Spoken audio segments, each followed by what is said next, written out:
அன்பார்ந்த இணையதள நேயர்களை மீண்டும் www.qcrc.in என்ற இணையதளத்திற்காக நியூஸ் தமிழ் செய்தி அறிக்கையில் உங்களை சந்திப்பதில் பெருமகிழ்ச்சி அடைகிறோம். இன்று 19 ஜூன் 2009க்கான முக்கிய செய்திகளை தற்போது பார்க்கலாம். ஜப்பானிய விண்வெளி ஆராய்ச்சி வீரர்கள் நிலாவிற்கு கொயங்கா என்ற ராக்கெட்டை அனுப்பியிருந்தார்கள். அது கடைசியாக மிக தத்ரூபமாக எடுத்த படங்களை அந்நாட்டு விஞ்ஞான ஆய்வுக்கூடத்திலிருந்து தங்களுடைய இணையதளத்திற்கு அனுப்பி வைத்த படங்களை இங்கு காணலாம். நிலாவின் மேற்பரப்புகள் மிக அருகில் காணப்படுவதை இந்த படத்தில் காட்டப்பட்டுள்ளது.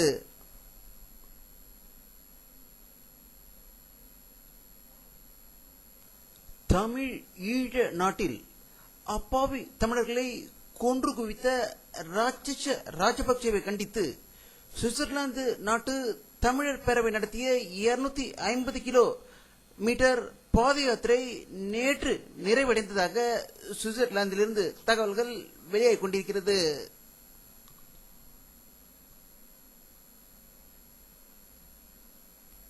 மேற்கு வங்க மாநிலம் லால்கரை மாவோயிஸ்ட் தீவிரவாதிகள் பிடியிலிருந்து விடுவிக்க அனைவரும் எதிர்பார்ப்பதை விட கூடுதலாக சிறிது காலம் பிடிக்கும் என்றும் அங்கு இரு தரப்புக்கும் இடையே பயங்கர மோதல் நடந்து வருவதாகவும் கொல்கத்தாவிலிருந்து செய்திகள் வெளியாகிக் கொண்டிருக்கிறது.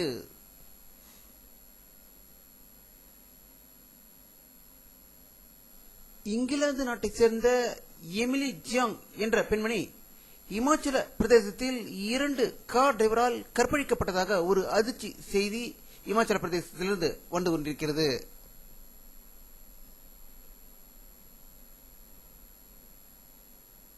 குஜராத் மாநில அரசு அனுப்பியிருந்த தீவிரவாத தடுப்பு சட்டத்திற்கான மசோதாவை மத்திய அரசு திரும்பி குஜராத் அரசுக்கு அனுப்பிவிட்டதாக மத்திய உள்துறை அமைச்சர் சிதம்பரம் செய்தி வெளியிட்டுள்ளதாக டெல்லியில் இருந்து தகவல்கள் வெளிவந்து கொண்டிருக்கிறது. இதற்கிடையில் காரைக்குடியில் இவர் தொகுதியில் போட்டியிட்ட திரு கண்ணப்பன் வெளியிட்ட செய்தியில் சிதம்பரம் தேர்தலில் முறைகேடாக வென்றுவிட்டதாகவும் இவர் மீது 23ஆம் தேதி வழக்கு தொடரப்படும் என்று கூறியதாக மற்றொரு செய்தி வெளியாகிக் கொண்டிருக்கிறது.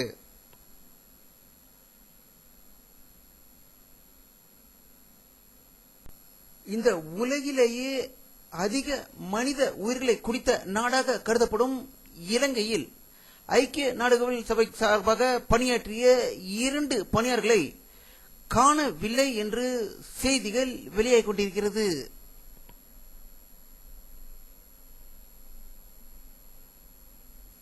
தென்கொரிய நாட்டின் வெளியுறவுத்துறை அமைச்சர் அடுத்த வாரம் இந்தியா வர இருப்பதாக சியோலில் இருந்து தகவல்கள் வெளியாகிக் கொண்டிருக்கிறது.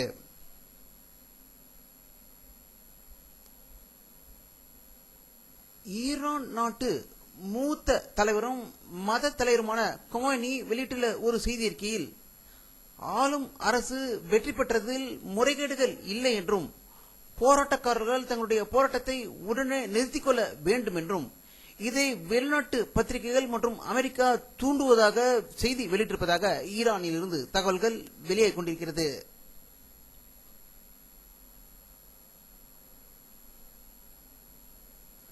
புரூசல் நாட்டிலிருந்து அமெரிக்காவின் நியூயார்க் நகருக்கு சென்று கொண்டிருந்த கான்டினென்டல் விமானத்தின் பைலட் திடீரென்று உயிர் இழந்ததால் பயணிகள் அதிர்ச்சி அடைந்ததாகவும் உடனடியாக துணை பைலட்கள் விமானத்தை பத்திரமாக தரை இறக்கியதாக நியூயார்க்கிலிருந்து செய்திகள் வெளியாகிக் கொண்டிருக்கிறது.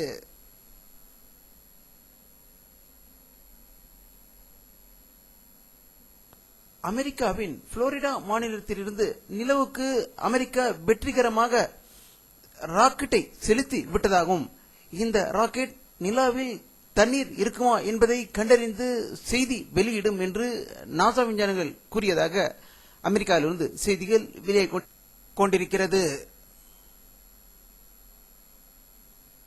வானிலை அறிக்கை 19 ஜூன் 2009 பிற்பகல் 2:30 மணி எடுக்கப்பட்ட சேட்டலைட் புகைப்படத்தை தற்போது பார்த்துக் கொண்டிருக்கிறீர்கள். தமிழகத்தில் மேகமூட்டம் எதுவும் தெரியவில்லை. இன்றும் வெயிலின் தாக்கம் அதிகம் இருந்ததாகவே தகவல்கள் வெளியாகிக் கொண்டிருக்கிறது.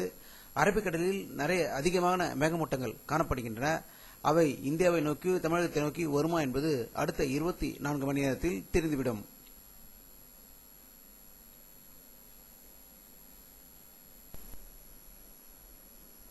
இத்துடன் இந்த செய்தி அறிக்கை நிறைவடைகிறது.